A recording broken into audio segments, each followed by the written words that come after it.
அனைவருக்கும் வணக்கம். பத்திரிகையாளர் ஊடக நண்பர்கள் அனைவருக்கும் வணக்கம். சட்டப்பேரவை விதி எண் 55 கீழ் கவன ஈர்ப்பு ஒன்று அனைத்து இந்திய அண்ணா திராவிட முன்னேற்ற கழகத்தினுடைய சட்டமன்ற உறுப்பினர்கள், நானும் மரியாதைக்குரிய அண்ணன் OS மணியன் அவர்கள், மரியாதைக்குரிய அக்ரி கிருஷ்ணமூர்த்தி அவர்கள் மற்றும் பல சட்டமன்ற உறுப்பினர்கள் அரசனுடைய கவனத்தை ஈர்க்க வேண்டும் என்ற அடிப்படையிலே சட்டமன்ற பேரவை விதி 55 கீழ் கவன ஈர்ப்பு கொடுத்து 5 நாட்கள் ஆகின்றன. 5 நாட்களாக இந்த கவன ஈர்ப்பை எடுக்கப்படவில்லை. இந்த கவன ஈர்ப்பு மிக முக்கியமான கவன ஈர்ப்பு.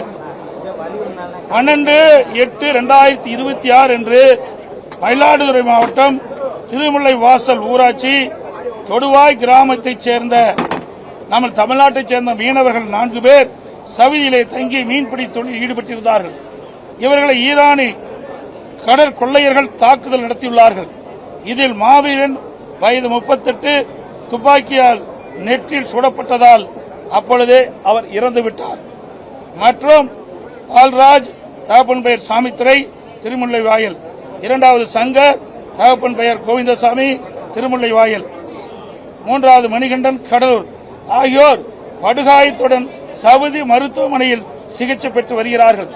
இறந்தவர் உடலை தமிழ்நாட்டிற்கு கொண்டு வரவும் காயப்பட்டவர்களை மீட்டு அவர்களுக்கு உரிய சிகிச்சை அளித்து குடும்பத்திற்கு தகுந்த வாழ்வாதார உதவி வழங்கும் அரசனுடைய கவனத்திற்கு கொண்டு வருவதுதான் இந்த கவன ஈர்ப்பு தீர்மானத்தை கொடுத்தோம்.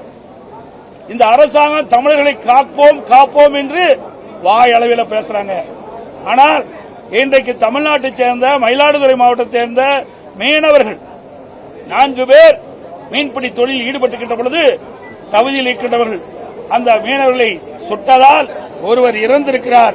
அந்த உடல் தமிழ்நாட்டில் கொண்டு வர வேண்டும். அதை அரசனுடைய கவனத்திற்கு கொண்டு வருவதற்கு மென்ஷன் பண்ணுவதற்கு கூட இங்கு தமிழக வெற்றி கழகத்தினுடைய அரசாங்கம் சட்டப்பேரவைத் தலைவர் சட்டமன்றத்திலே மென்ஷன் பண்ணுவதற்கு கூட அனுமதி கொடுக்கல. அது குறித்து தான் நாங்கள் வெளிநடப்பு செஞ்சிருக்கிறோம். இவர்கள் எப்படி தமிழ்நாட்டு மக்களை காக்க போறாங்க? இன்றைக்கு தமிழ்நாட்டு மக்களுக்கு ஒரு தமிழன் எங்கே இருந்தாலும் பாதிக்கப்பட்டால் அவருக்கு குரல் கொடுப்பதுதான் அரசுடைய கடமையாக கடந்த காலத்தில் இருந்தது. ஆனால் இன்றைக்கு தமிழனுக்கு பாதுகாப்பும் கிடையாது. வெளிநாட்டில் வாழ்கின்ற தமிழனுக்கு பாதுகாப்பும் இல்லை. வெளிநாட்டவர்களால் சுட்டுக் கொல்லப்பட்டு அந்த உடல் சவுதியிலேயே ஒரு வாரமாக கிடைக்கின்றது. அந்த உடலை தமிழ்நாட்டிற்கு தாயத்துக்கு கொண்டு வர வேண்டும் என்ற அடிப்படையில் தான் இது என் 55 கீழ் கவன ஈர்ப்பு நான் கொடுத்தோம்.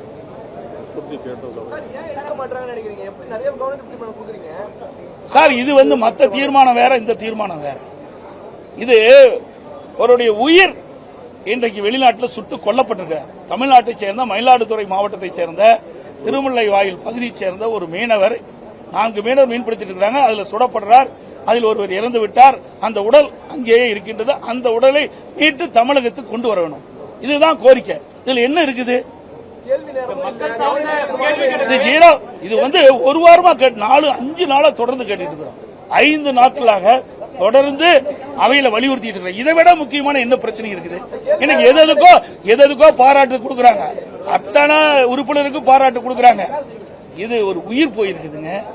தமிழ்நாட்டை சேர்ந்த ஒருவர் வெளிநாட்டால் சுடப்பட்டு இறந்திருக்கிறார். அந்த உடலை தாயகத்துக்கு கொண்டு வருவதற்கு இவர்களுக்கு பதில் சொல்வதற்கு ஏன் அச்சப்படுகிறார்?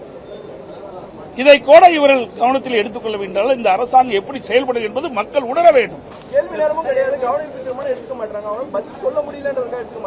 ஒண்ணுமே இந்த கவர்மெண்ட் நடக்கலையே. எல்லாம் ரீல்ஸ் மாதிரி தான். எல்லாம் ரீல் விட்டுக்கிட்டு புகடல வரும்போது கத்துறாங்க. எது கத்துறானே தெரியாத கத்துறான். ஏங்க, ஒருவர் உடலை மீட்க வேண்டும் என்று சோதனையான நேரத்தில், இன்றைக்கு துயரமான நேரத்தில் கத்திக்கிட்டு இருக்கிறாங்க. இவர்களுடைய சட்டமன்ற உறுப்பினருடைய நிலைமை இப்படி இருக்குது. இவங்க எங்க போய் நாட்டு மக்களை காப்பாற்ற போறாங்க?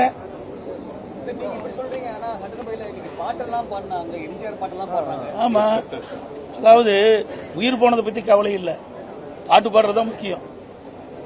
ஏங்க, ஒரு உயிர் போய்விட்டது. தமிழ்நாட்டை சேர்ந்த வேதனையாக இருக்குதுங்க. குறிப்பா ரொம்ப ரொம்ப வேதனைப்படுறோம். இதுக்கு முந்தி 38 வயசு அந்த குடும்பத்தில் இருக்க உறவினர்கள் எப்படி வந்து வேதனைப்பட்டு கொண்டிருப்பாங்க. அந்த வேதனை கூட புரியாம ஒரு அரசாங்கம், அதான் ரீல் சுடுற அரசாங்கம் தான் நடந்துகிட்டு இருக்குது. அதே போல பாத்தீங்கன்னா இந்த கர்நாடகத்தில் நம்முடைய எல்லைக்கு 2 எல்லைக்கு இருக்கிற பகுதியில் பூர்வீகமாக தமிழர்கள் அங்கே கர்நாடகத்தில் வசிட்டு வராங்க. அவருடைய கால்நடை காணாமல் போய்விட்டது என்று வனத்துறையில் போய் தேடிட்டு இருக்கும் போது வனத்துறை அதிகாரிகள் சுட்டுக் கொல்லப்படுறதாக அவருடைய உறவினர்கள் தெரிவிக்கிறாங்க. எல்லா பத்திரிகைகள் வந்து நேற்றைய தினம் கூட இது விவாதம் நடத்தப்பட்டது. அதுக்கு 2 நாள் போராடி வாதாடி வாங்குறோம். எங்க தமிழ்நாட்டு மக்களை காப்பாற்ற போறோம். வெளி மாநிலத்தில் இருந்தாலும் சரி, வெளிநாட்டில் இருந்தாலும் சரி, தமிழர்கள் பாதிக்கப்படுகின்ற பொழுது உடனுக்குடன் கடந்த கால அரசாங்கம் அதிமுக அரசாங்கம் சரி, திமுக அரசாங்கம் சரி, ஒரு கவனம் இருப்போ 0 ஹவர்ல கொண்டு வந்தா உடனே எடுத்து அதுக்கு தீர்வு காணுவாங்க. இந்த அரசாங்கம் அதை பத்தி கவலைப்படுறதே கிடையாது.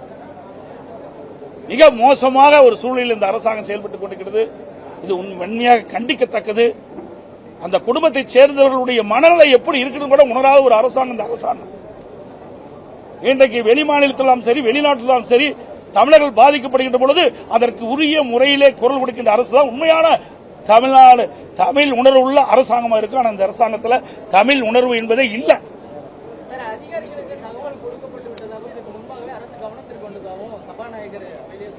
ஏன் இதை சொல்ல வேண்டியதான பதில் இல்ல?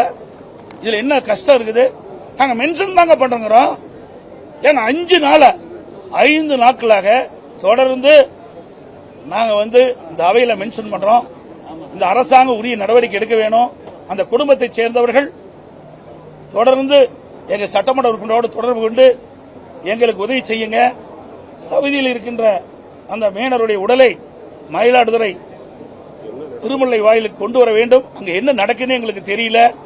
அது படுகாயமடைந்த 3 பேர் மருத்துவமனையில் இருக்கிறாங்க. அவருக்கு உரிய சிகிச்சை கிடைக்குதா இல்லையா கூட தெரியல.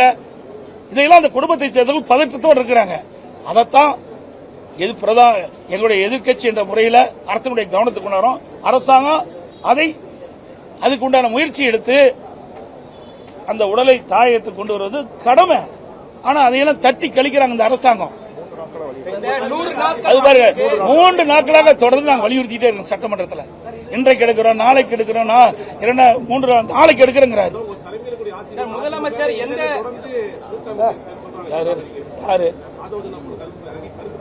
யார் அவரா? அந்த கட்சி இருக்குது இல்லையான்னு பார்க்கலாம். கொஞ்சம் நாள் கட்சி அந்த கட்சி துவங்கி 3 வருஷம் தான் ஆகுது. ஏங்க இந்த இன்றைக்கு தமிழ்நாட்டை சேர்ந்த மயிலாடுதுறை மீனவர் அங்கே குண்டடிபட்டு இறந்து கிடக்கிறார். நாங்கள் வரும்போது கைதிட்டு சிரிச்சிட்டு இருக்கிறார். உணர்வு உள்ள ஒரு தமிழன் சிரிப்பானா? எவ்வளவு துயரமான சம்பவம் கிடையாது அவர்களுக்கு.